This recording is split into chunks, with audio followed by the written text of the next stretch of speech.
buen mediodía. Bueno, lo que contábamos, somos todos corruptos en la Argentina, todos somos capaces de cometer un delito si es que aún no lo cometimos. ¿Vos qué pensás? Tenemos una red que nos permite interactuar, traemos este nuevo debate, votar por sí, votar por no.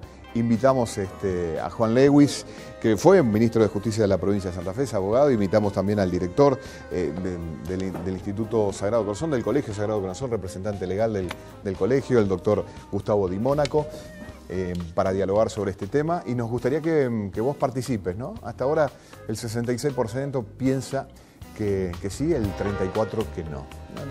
Somos, digamos, ¿nuestra construcción cultural deviene de la informalidad o es que realmente nos gusta transgredir? Juan, gracias por venir. ¿Qué tal? Bueno, Gustavo, gracias por venir. ¿Cómo estás, Roberto? Bueno, gracias por venir. No, un gusto. ¿Están siguiendo el tema de la discusión de la despenalización del aborto? ¿Lo están Sí. siguiendo? Bueno, me imagino que deben tener opiniones, en este caso, distintas. Ciro, estás así en Buenos Aires, ¿no? Ciro, ¿me escuchás? Ahí está. Tiene mucho delay. Hola, ¿me escuchan? Perfecto, Ciro, buen mediodía para vos. Hola, ¿me escuchan ahí? Hola, muy buenas tardes para todos. Gracias, Roberto, por el espacio, por tenernos en cuenta. Estamos trabajando acá en vivo. Lo veníamos contando a través de Radio 2, de la pantalla del 3, lo que se está debatiendo aquí a pocos metros del Senado. Nos tuvimos que mover. Estábamos a menos de 100 metros del ingreso al Senado de la Nación, pero bueno, la cantidad de gente que empezó a llegar hizo que debamos movernos para poder trabajar y poder escucharnos con tranquilidad. Sabemos lo que sucede adentro, recién lo contaba en el cierre de 2 a 14, con la voluntad del senador Omar Perotti de votar en contra. Salvo que haga algo absolutamente inesperado, aún para su entorno, Perotti vota en contra. Ciro, te hago una pregunta. Recordemos que había presentado un proyecto alternativo. Te hago una pregunta, Ciro. ¿Cómo saben ustedes allí que el senador Perotti no va a votar a favor o no se va a abstener? Que eran las hipótesis y las conjeturas hasta hace 40 minutos atrás, ¿no? Que esa iba a ser la posición de Perotti. O la abstención o votar a favor de este proyecto, sabiendo que inclusive que el proyecto no iba a prosperar.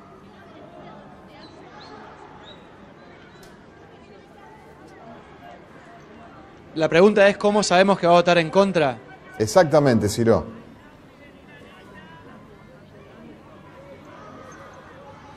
Sabemos que va a votar en contra porque hemos tenido contacto con personas que son allegadas a Perotti. Excepto que haya personas dentro del mismo entorno que estén diciendo lo contrario, esto parece como un hecho confirmado a esta hora acá. Y la realidad es que si uno toma el dato del proyecto alternativo que Perotti presentó la semana pasada, una vez vencida la fecha en la que se sabía desde tiempo atrás que tenía que existir un dictamen, bueno, parece ser una maniobra de reducción de daños en términos políticos. Es decir, no pronunciarse antes del dictamen o no presentar este proyecto antes del dictamen, de alguna manera obedece a una estrategia posible de no decir claramente que iba a estar en contra y no decir claramente si podía llegar a votar a favor. Perotti presentó una alternativa la semana pasada con la fecha de dictamen vencido, sabiendo que era muy complejo, porque él es senador nacional, que se diera dentro del recinto lugar a ese dictamen. Perotti ni bien ingresó, pidió una preferencia para que se emita un dictamen sobre su proyecto. Eso fue apenas arrancó la sesión de hoy. Con el correr de los minutos y al escuchar las exposiciones, las alocuciones de los senadores, veíamos que el curso que tenían los acontecimientos no iba a cambiar. Y en contacto con personas del entorno de Perotti, lo que nos daban a entender era precisamente lo que yo les estoy contando. Así es como lo sabemos, pero la voluntad humana tiene algunos rincones poco explorados o alguna vuelta de tuerca que se nos puede escapar. No creemos que eso sea posible ahora, más con la cuenta actual, porque incluso él había manifestado, y lo hizo a través de una solicitada durante el fin de semana, que como llegaba de diputados, no podía ser votado o no podía seguir en curso. Y las modificaciones, para ser honestos, que se hicieron en el Senado, la realidad es que debían contar con un respaldo, un dictamen que debió haber sido la semana pasada, y si no, lograrlo en esta misma jornada, como yo les estoy contando que también se esperaba o se requería reglamentariamente de lo que Perotti había propuesto. Así las cosas por ahora, hay algunas caras de resignación, aquí todo el mundo, lo vamos a aclarar una vez más, del sector de quienes están a favor del aborto legal, está el otro sector que es el que sintetizamos bajo la denominación Provida, en el que hay también mucha gente, hay actividades en vivo, hay música, se ha cantado el himno, hay imágenes religiosas también, hay argumentos de todo tipo. Cada tanto se cruza alguien por aquí, identificado con el movimiento Provida, con pañuelos celestes, con mochilas, obviamente para pasar todo el día acá en el Senado. Hay quienes han instalado carpas en la Plaza del Congreso, se los puede ver, han cruzado sin ningún inconveniente, no se registraron incidentes de ningún tipo y esto es algo bueno, porque aquí están resignados a que va a retroceder. Si se rechaza, sabemos que hasta marzo del año que viene no se puede volver a tocar este tema. Por ahí pasan frente a la cámara o pasan por el costado y nos gritan, se va a caer. Ese es el aire un poco de resignación con el que se está viviendo todo esto, en medio de nubes de choripán, que por ahí van a alcanzar a distinguir del otro lado. Gracias, Ciro. Abrazo grande para vos y todos los compañeros de Televisión Litoral que están haciendo cobertura allí en Buenos Aires. Abrazo grande. Nosotros cambiamos de tema y lo saludamos a Ciro Bueno a la distancia. Juan, ¿todos somos corruptos en Argentina? Te lo pregunto. ¿Entendés desde tu espacio de formación, de trabajo, que todos en algún momento, si no lo hemos hecho, vamos a transgredir alguna norma? No, no creo eso. Creo que sí, que hay algunos corruptos, algunos muy corruptos. Hay actos de corrupción muy importantes. Nuestro país está asignado también por algunos hechos de corrupción que nos han marcado, que quedan en el recuerdo y en nuestra historia. Pero de ninguna manera creo que los argentinos seamos todos corruptos. Nosotros lo que sí es seguro es que a veces somos un poco rigurosos con nosotros para juzgarnos a nosotros mismos y creo que a veces hay como una especie de maximización de lo que son nuestros defectos. Esto no significa, esta posición no significa en absoluto pretender que haya que no reaccionar, haya que permanecer impávido así ante hechos de corrupción ni nada por el estilo, pero tampoco me parece bien, digamos, extender una acusación así a todos los argentinos. Asumirnos como vulnerables a la autoridad, ¿no? A los regímenes, a las normativas, a los diseños de organización urbana que se pueda tener, ¿no? Sí, yo no creo que pueda decirse eso de los argentinos. Creo que hay gente muy valiosa, creo que hay gente incluso en la función pública muy valiosa y a lo mejor muchas veces no es esta especie de desconfianza anticipada. A mí no me parece un buen presupuesto para ninguna construcción, ¿no es cierto? Hay que estar atento, hay que ser cauteloso, extremar los controles para evitar actos de corrupción, pero me parece que en algún punto hay que apostar a que se puede construir, a que hay gente que va a tener un desempeño correcto y que creo que los ha habido y los hay hoy, ¿no? Gustavo, ¿vos qué pensás sobre esta idea, sobre la corrupción que sobrevuela obviamente hoy cualquier conversación, ¿no? Todos en algún momento pueden contar una historia. ¿Qué pensás vos de esta, por lo menos de la respuesta a esta pregunta? Mira, cuando me propusiste venir acá, me iba a saltar en primer lugar una excusa y en segundo lugar me asaltó la imagen de mi viejo y dije, en homenaje a mi viejo tengo que ir a dar testimonio. Mi viejo y mi vieja laburaron juntos en un negocio de viandas y por derecha, entregando su vida, nos sacaron adelante, nos permitieron educación universitaria a los 4 hijos, nos permitieron idea de familia y yo creo que este país y esta sociedad funciona por tipos como ellos. Es decir, los que no salen en los diarios, los que no se ven, los que no se muestran, pero que día a día están cumpliendo con el deber ser de tener un proyecto de vida, una meta y un ideal. Y cuando venía para acá, una cosa que me asaltaba permanentemente era la imagen de mis alumnos en el centro de estudiantes del colegio. Nosotros creamos hace 3 años el centro de estudiantes en el colegio y este año hubo elecciones y hubo un debate de las 2 listas que disputaban la presidencia del centro de estudiantes. Y estaba sentado yo con el director porque fue un debate abierto y yo le decía, estamos en presencia del útero de una nueva clase política. Acá se está gestando una nueva clase política. Porque el respeto con el que discutieron esos chicos, teniendo proyectos distintos, ideas distintas, a mí me conmocionó. Porque me está indicando esto.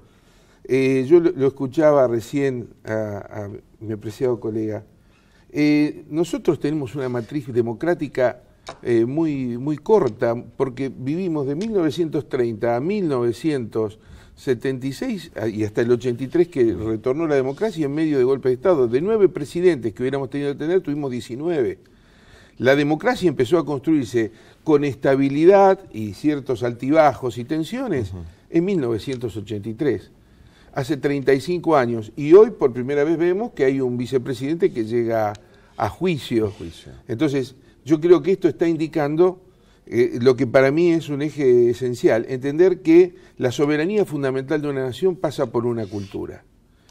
Y la pregunta que nos podemos hacer también, y vamos a escuchar ahora al padre Daniel Cinieri, que le pedimos un testimonio a un sacerdote, que él tiene que confesar los pecados durante los años que ha tenido el sacerdocio, ¿no? ¿Por qué la clase política, le ha tocado a Juan participar activamente de un ejecutivo en un momento, está tentada a la informalidad o al menos al delito en Argentina, ¿no? Tiene que ver con una administración, el poder es corrupto en Argentina también, le podemos hacer esa pregunta, nos podemos hacer esa pregunta, ¿no? Daniel Cinieri es sacerdote, seguramente debe tener muchas historias para contar sobre la vulnerabilidad, sobre la transgresión, no solo sobre los pecados, sobre también los propios delitos en el púlpito que le ha tocado ocupar. Los seres humanos no somos corruptos, somos libres. Podemos elegir el camino, somos capaces de lo mejor y de lo peor. Y la mayoría de la gente elige lo mejor y trata de hacer el esfuerzo todos los días por mejorar su condición de vida y por alegrar y dignificar la vida de los demás. En eso estamos, esa es la tarea que nos corresponde y que la estamos haciendo. Los corruptos avanzan porque tienen mucha publicidad, pero en el silencio y en la negación de cada día está el secreto de un mundo mejor, que lo estamos haciendo sin ninguna duda. Bueno, casos de corrupción en el poder, desde los Mazorín, estaba tratando casos, acordándome, Mazorín con Alfonsín, Menem estuvo preso, tuvo prisión domiciliaria, pero estuvo preso. El tráfico de armas, Ecuador y Croacia. De la Rúa fue investigado por la comisión de delito alrededor de la distribución de coimas, que donde un tipo confiesa haber distribuido esas coimas, ¿no? Mario Ponta Cuarto. Néstor Kirchner, Cristina Kirchner, Amado Boudou, todo el procedimiento que estamos recibiendo, hasta el propio presidente Macri asume como presidente estando procesado. Hablamos del poder encumbrado alrededor de las comisiones de delito. ¿Es difícil, digamos, administrar recursos públicos del Estado sin vulnerar alguna norma, Juan? No, en absoluto. Creo, lo que pasa es que sí hay un montón de controles que en alguna medida muchas veces lentifican toda una tarea, pero de ninguna manera es difícil hacerlo. Y por otra parte creo que también hay muchos funcionarios que lo hacen, ¿no es cierto?, que administran bienes del Estado sin cometer delitos, ¿no es cierto?, que lo hacen, y lo que pasa es que, obviamente, como se decía recién... Es noticia cuando aparece una crisis o aparece un exactamente, defecto, ¿no? Entonces yo creo que ese es el punto, pero en lo que vos decís me parece que hay otra cuestión también. En los países democráticos como el nuestro hay un mecanismo para averiguar si hubo corrupción o no, ¿cierto? Ese mecanismo tiene que ver con la administración de justicia. Y creo que ahí es donde puede en alguna medida influirse en todo este debate o en todo este cruce de ideas acerca de la corrupción o si somos todos corruptos o no. ¿Por qué? Y porque muchas veces esta herramienta, que es la administración de justicia, que es el mecanismo institucional que tenemos en los países democráticos para ver si algo es un hecho de corrupción o no, a veces no funciona correctamente o muchas veces está instrumentalizado, ¿cierto? Está utilizado para ocultar otras cosas, para arruinarle la imagen a alguien. yo en esto lo quiero decir, pensemos lo que está pasando en Brasil ahora, ¿cierto? Lula está preso para que no sea candidato. Entonces, sin ninguna herramienta judicial que justifique esa situación. Exactamente. Entonces, en alguna medida, cuando aparecen estas instrumentalizaciones de la Administración de Justicia, es en donde uno, el ciudadano de a pie, empieza a perder claridad, no sabe qué es verdad, qué es mentira, y empiezan a opinar como desde un café sobre cosas que a lo mejor son muy trascendentes. Ahora vamos a la palabra de Gustavo, pero antes quiero saber cómo está la encuesta, puede ser, puedes opinar en la cuenta de Twitter, ¿no? ¿En Argentina somos todos corruptos, sí o no? El 71% dice que sí, hasta ahora, de los votos que tenemos en Viceversa. Estamos en vivo por Canal 3, y digo porque esto lo quiero marcar, porque se está volando la ciudad. No sé si ustedes se dieron cuenta. Sí. Cómo se está volando. El viento que hay en la ciudad hoy es terrible. Vamos un corte y después sí, con las argumentaciones de Gustavo, puede ser, con más palabras. ¿Somos todos corruptos en Argentina, sí o no?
Bueno, 20 minutos pasaron de las 2 de la tarde, seguimos en Viceversa. Gustavo Di Mónaco, usted es representante legal y director del Colegio Sagrado Corazón, ¿no? ¿Cuántos alumnos tiene el Sagrado Corazón? 1357. Tenemos dos alumnos, dos exalumnos, dos de muchos, ¿no? Hernán Funes y Juan Junco aquí en el colegio. ¿Es responsabilidad suya? No, ¿hay alguna imputación que le podamos hacer a usted? No. Ninguno de los. Juan egresó creo que en 2002, pero recién asumía yo. O sea no es su gestión, no le podemos reprochar a usted que nos mandó.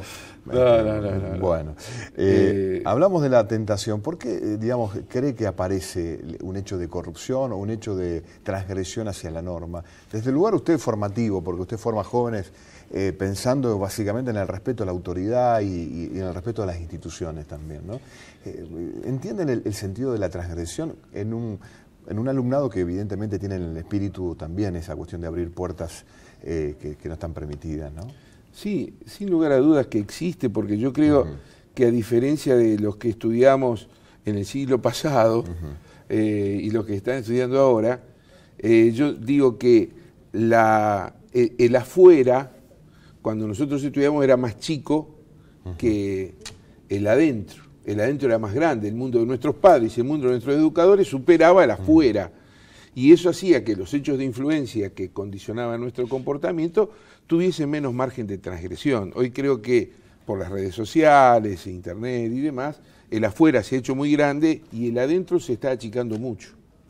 Entonces, creo que también esto genera que evidentemente aparezcan márgenes de transgresión, pero yo creo que los jóvenes están entendiendo que ha desaparecido esto de la amenaza para entender que tiene que prosperar el acuerdo. Por ejemplo, nosotros tenemos en mi colegio un acuerdo de convivencia entre educadores, educandos, directivos, y eso es increíble lo bien que funciona.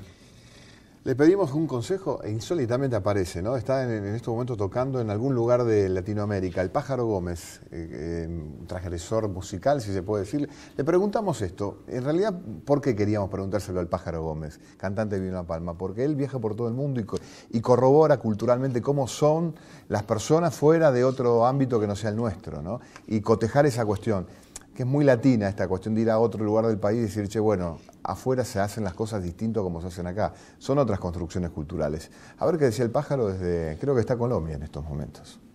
¿Qué tal, Roberto? ¿Cómo te va? Aquí Mario el Pájaro Gómez, desde Bogotá, Colombia, que estamos de gira. La pregunta que haces es si los argentinos somos corruptos o no. Para mí no somos corruptos porque, desde mi punto de vista, humilde punto de vista, fui enseñado en una familia que me enseñó a ser un tipo, digamos, honesto. Tanto mi papá, como mi abuelo, como mi mamá. Entonces, por más que por ahí en alguna época, usando el nombre de Mario Pájaro Gómez, por ahí, cuando era más joven, a lo mejor me gustaba no hacer una cola en el banco, o si me paraba un inspector de tránsito, me faltaba un papel, decía ahí, pero no me conocés, pero bueno, tuve una pequeña época de jovenzuelo, pero ahora ya de hombre mayor, creo que hay que contribuir con la sociedad, hay que pagar los impuestos, hay que hacer las colas en los bancos, digo lo que yo hago en mi vida normal, ¿no? En Rosario, si una señora con un bebé te pide permiso para pasar, tenés que dejarle paso, o para que se siente, lo explico a mi manera, si vas por la calle con el auto, y pasa una señora de edad, o un señor de edad, frenás para que el señor o la señora pase, no lo pasás por encima, tratás de pasar igual, así que bueno, creo que todas esas pequeñas actitudes que uno hace, también pagar los impuestos, porque los impuestos hay que pagarlos, lamentablemente nos duele, pero hay que pagarlos, pero que creo que cada una de esas actitudes hace a que nos desenvolvamos en una sociedad un poquito mejor, ¿no? Y que nos pongamos tolerar los unos a los otros, pero bueno, para mí, te vuelvo a repetir, los argentinos no somos corruptos, al menos a esta altura de mi vida yo trato de no serlo. Ya, un beso enorme, que estés bien, amigo, cuídate. Bueno, un fenómeno el pájaro, un fenómeno, está en gira en Colombia. La poca sanción que puede haber a hechos de corrupción, ¿ayuda a que quienes de alguna manera quieren tentarse a cometer delitos insistan? Digo, a la impunidad. ¿Cómo sobrevuela la impunidad sobre esta pregunta, Juan? Yo no diría que ayuda a la impunidad en esta materia, no creo que ayude a que algunas personas se decidan a ser corruptos. El que se decide a ser corrupto es porque... O asumirse como delincuente. Sí. El camino del delito, por ejemplo. Yo creo que el tipo que está decidido a ser corrupto lo va a hacer, esté la pena que esté. Ajá. Me parece que la cuestión de la impunidad en esta materia, y yo no soy un partidario de aumentar penas ni nada por el estilo, pero sí de que funcionen los controles y de que se realicen juicios y que si hay que aplicar una pena, se aplique. Creo que la impunidad sí va en detrimento de la confianza que tiene que tener el ciudadano en las instituciones y en la transparencia que tiene que haber en las áreas públicas, ¿cierto? Yo no creo que disuada a nadie la pena por hechos de corrupción, pero sí creo que resolver esto en términos institucionales, en la justicia, es una devolución que hay que hacerle al ciudadano, ¿no es cierto? Que hay que llevar y hay que clarificar ciertas cosas, ¿no es cierto? El ámbito institucional para discutir ciertas cosas, especialmente si hubo corrupción o no, son los tribunales, ¿cierto? Entonces, a veces hay gente que está injustamente acusada y gente que está muy justamente acusada. Bueno, es el espacio que tienen para dar explicaciones. Si las explicaciones no son satisfactorias, tendrán que tener una pena. Yo creo que la impunidad no alienta al delincuente, pero sí desalienta al ciudadano. Antes de ir a Gustavo, un minutito de Sergio Rullier, que antes de irse de 2 a 14 nos dejaba su opinión. La verdad que no estoy tan de acuerdo con estas formulaciones tan radicalizadas. No creo, efectivamente, que todos seamos corruptos y fundamentalmente los argentinos. Estoy convencido de que hay muchísima gente que nunca pagó una coima, que no pagaría una coima, ni siquiera desde el hecho mucho más pequeño o puntual. No, para nada. No estoy de acuerdo para nada. No somos todos corruptos. Bien, ahí está. Gracias, Sergio, un fenómeno, gran compañero de trabajo. ¿Crees que esta cuestión de que el Estado pueda tener colado, digamos, jueces que se dejen tentar también por la informalidad o al menos por la acción delictiva, no ayuda a la búsqueda de la justicia o al respeto a las normas? Que haya policías corruptos, que haya jueces de alguna manera débiles frente a la distribución de justicia. Yo creo que esto provoca una gran desilusión en la gente y una gran sensación de desprotección.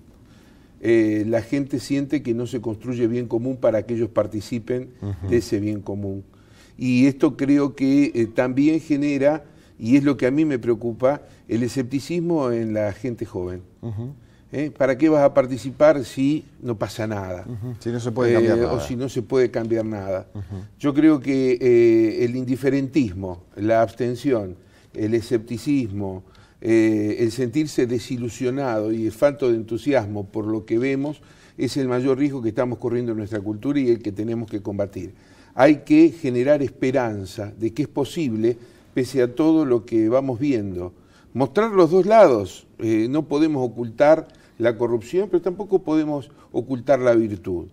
Creo que en la medida que tengamos capacidad de generar, fundamentalmente, y yo soy un convencido, en nuestros jóvenes, capacidad crítica para entender de que no todo es blanco ni todo es negro, sino que ellos tienen que operar. Yo siempre le digo, mi generación a ustedes no les resolvió el problema, pero ustedes, ojalá que cuando lleguen a mi edad le digan a la generación que viene, le hemos resuelto muchos problemas. ¿Te asumís como más grande que no?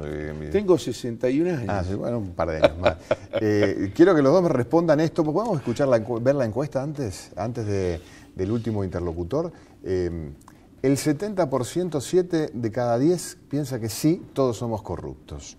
Primero vamos a escucharlo un minutito al doctor Ciales. Es un referente intelectual que tenemos acá, nos cura de nuestro padecimiento y nuestra locura. El psiquiatra Juan Manuel Ciales, un fenómeno. Parece Papá Noel en este video. Le hicimos la pregunta y él desde su cómodo sillón nos decía esto. No, mira, Roberto, esa pregunta rotundamente no. No todos los seres humanos que vivimos en la sociedad tenemos ni tamaña ambición, ni tamaña necesidad de transgredir leyes para obtener semejantes riquezas. No, yo creo que justamente porque la inmensa mayoría de la sociedad trata de vivir conforme a cierta ley, es que el planeta ha estallado. Si esa minoría de personas que en general tienen esa condición de natación, de neuropatía, si esa minoría fuera la mayoría de la sociedad, el planeta hubiera sido ya un hecatombe. Así que no me parece para nada eso, y sí me parece que detrás de esa, no pregunta, sino de esa afirmación, se esconde, yo diría, permiso para transgredir. Como todos somos malos, yo también soy malo. Como todos somos corruptos, pues yo también soy corrupto. Detrás de esa afirmación, en verdad, de esa afirmación, no de esa pregunta, se está buscando pista para delinquir. Se está buscando pista para delinquir, muy inteligente. ¿Por qué pensás que el 70% de los que opinaron piensa que sí? Bueno, porque creo que los argentinos somos, como decía hace un rato, bastante rigurosos con nosotros mismos. Yo creo que a lo mejor no habré viajado tanto como el Pájaro Gómez, bueno. Pero será cuestión de armar un grupo, una banda de pop, ¿no? Sí. Y también veo que en otros lugares con muchísima institucionalidad también hay gente muy buena, gente muy mala. ¿Por qué pensás que 7 de cada 10 dicen que somos todos corruptos?